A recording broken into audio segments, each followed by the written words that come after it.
Hi all, I'm delighted to show you some interesting AI software today called DecodeChess. As many of you know, I'm a big fan of AI. We've been covering a lot of AI games recently on the channel, especially neural networks, and we're getting more and more delighted by the way chess engines play, but are we so delighted by how they analyze our games and give us insights into positions? I think DecodeChess is trying to get into that market of more intuitive chess engine analysis. Now here I'm going to import for you a classic game, rather not import, I'm going to go new game, history. I've already imported it rather. So Kasparov Topalov 1999. So Hoogland's Group A Weekend Z, the classic Kasparov Immortal game. So we've got the position there to make sure we're getting the right game, not this other one. So we open this, and I've decoded at least five key positions. It's recommended not to go mad and decode all the positions of the game, just maybe pick 5 or less, just to go in detail to try and gain understanding. In fact, that's really what you want from chess games. You want understanding. You don't want just collections of technical analysis in your brain. Your brain's already full of stuff. So you just want to try and get maximum understanding from each game you play or you see at the master game level. So Decodes here drills out the ones which I've already decoded. And you can see this game graph. So this is classic Stockfish 10. So that's the classic engine underlying to find the best lines, what it considers the best lines. So here, when it says explaining the best line, that's the Stockfish 10 perspective on the best line. I divergent gain potentially from the game score, which is down here. So in the game score, you can see that black in the Stockfish best line of this classic game. It went like this with h5 being played. So black actually stopping bishop h6. So that's the Stockfish kind of perspective of a variation of the Kasparov Immortal game. But if we go back, so move 6 f3, it does actually 6 f3 in agreement with the game score of the game. So 6 f3 was actually played. And if you look at, just go to the move before f3, and you press decode basically, and you get an explanation. This is already pre-prepared explanation. I'll just show you that in a moment though, from a fresh position. So f3, why is this good? It supports the pawn on e4, it supports playing g4, and it prevents knight g4. These are really good key reasons to make note of.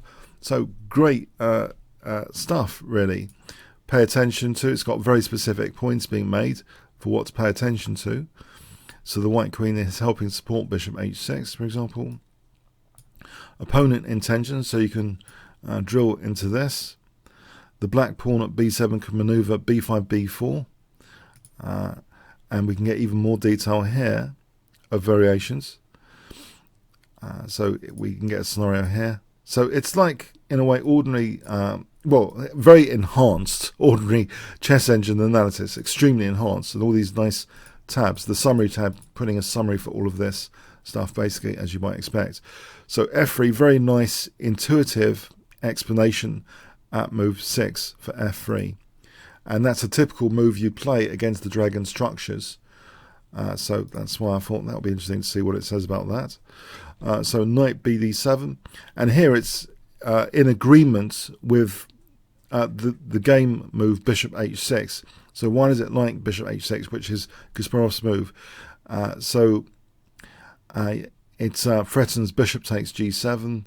If the queen came to h6, that would be nice. So after bishop h6, it's pretty dangerous for black. So let's go on. So bishop h6 was played. Bishop takes, queen takes, and Topalov tried to castle queenside now. Well, he can't castle kingside. So if you want the full annotation of this game, Kasparov Immortal, I've done it at least 2 attempts of this great game on the channel. I'll put the links in the description if you want the full annotation. And here I'm just taking a Decodian perspective on key moments. So this knight went to c1, and e takes, rook takes, c5, the rook dropped back, and g3, which means bishop h3 is possible. Let's say we wanted to decode the position before g3. Why would g3 be played, or does Stockfish even like g3? So we go one move before, so you can see that we want information about g3 or what the computer thinks is best. So we go one ply before, one half move. We click decode, and you can see it at work here, and it's actually coming up with g3, and it's saying it's good because it makes way for the white bishop to go for bishop h3 check. So great stuff. Intends to play bishop h3. Yes, that's really the key reason here. Pay attention to the knight on b6 guards a4, the knight on c3 guards a4. Okay, a few things, key things to pay attention to. Opponent intentions again. Potentially we have d5, d4. That's what I thought was kind of scary. That black's kind of, you know, still got a lot of power behind d5 here with these pieces. So it's really good stuff. So this decode, it would be added to our list here of what we've decoded here. Okay, so let's go on with the game. So g3, king b8, knight a5 hits that bishop, trying to destroy black's king safety. The bishop dropped back.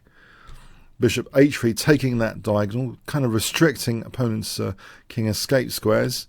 d5 was played, but does it weaken this diagonal? Is that significant? Check. And then we have rook he1, d4, knight d5. Kasparov trying to open up that e-file. Queen d6. And here is Kasparov's absolutely brilliant move. Don't look at the bottom left. White to play here if I give you 5 seconds. What would you play here? Now, there is an arrow here. That's the Stockfish move. Is that what Kasparov played? Technically, it seems Stockfish believes that's the top move technically. Knight c6. In fact, but Kasparov's move, absolutely brilliant, which made this game truly immortal, especially Topalov's response. Kasparov indicated it takes 2 to create a beautiful masterpiece, and the technical move, which maybe Topalov had considered for a bit, would be king b6, leaving 2 pieces hanging, and black should be guaranteed something. But Topalov wanted to create something of great beauty, so conspired with Kasparov and accepted the rook sacrifice, and accepted the possibility of his king being sucked down the board.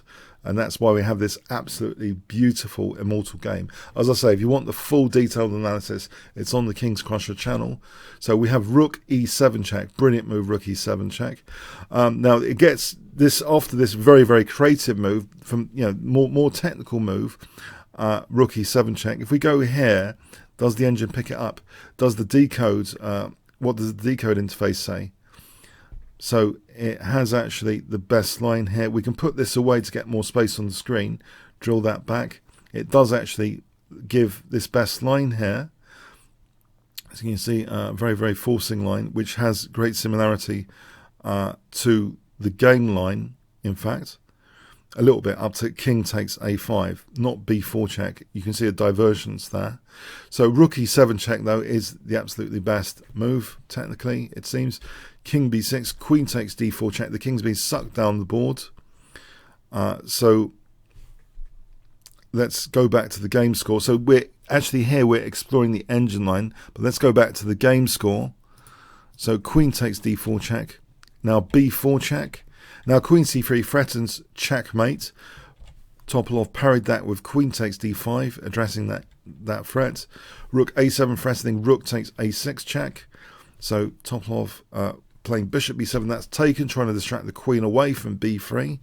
Queen c4, trying to hold on to that b3 square. Queen takes f6. King takes a3, and now this king chase is really quite remarkable. What happens here? Queen takes a6 check, and now white has to keep it forcing c3 check, making use of all angles of the board, all squares of the board. This a1 square is coming into play after king takes. Queen a1 check, queen b2 check, and now we have bishop f1 threatening not just the queen, but if the queen fled, then there's queen e2 checkmate. And also, if taking, then there's check, and then rook e7 check. So that will be mating as well. So we have rook d2. And now, Kasparov played that brilliant move, rook d7. So why is rook d7 good? It stops, it pins the rook on d2.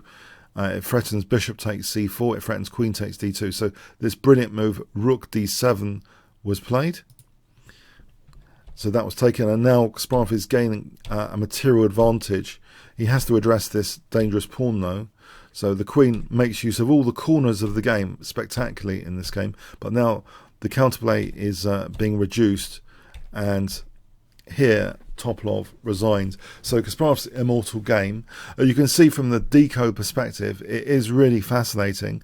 You can go to your decodes either by this method or looking at the underlines here. Like here, king takes b4. So very, very nice. You've got these nice tabs and the summary view and very specific points being made about the position. So if you want to check out this amazing tool, check out that link there, DecodeChess.com. And there's examples for you to already check out, but you can start creating a library, and you can use this tool for free to a great extent as well. You don't have to commit any money to it. If you don't want it, just use the tool for free, get to know it. I think it's a great use of AI. My biggest concern in general over the last few years, I was a bit cynical about the engine view of games, because in real games you want positions that are easier to play, and the current engine is always looking at the technically best evaluations as if the opponent is also an engine. But in human chess we don't mind playing the not so good move if the positions are easier to play. That was my main critique, but this is a different angle, trying to get some intuitive explanations for why moves are good. So a very, very nice interface over the Stockfish engine here to make it more interesting and insightful, and that's what we really want. We want AI to really help us in our lives and give us greater understanding. And we're starting to see that, the way neural networks are playing. I believe I'm getting a great understanding of interesting middle game concepts like form pawn, which I'm not wearing at the moment. But anyway, so AI is very beneficial to from an educational perspective. Okay, as this great tool shows. Hope you check it out. Thanks very much.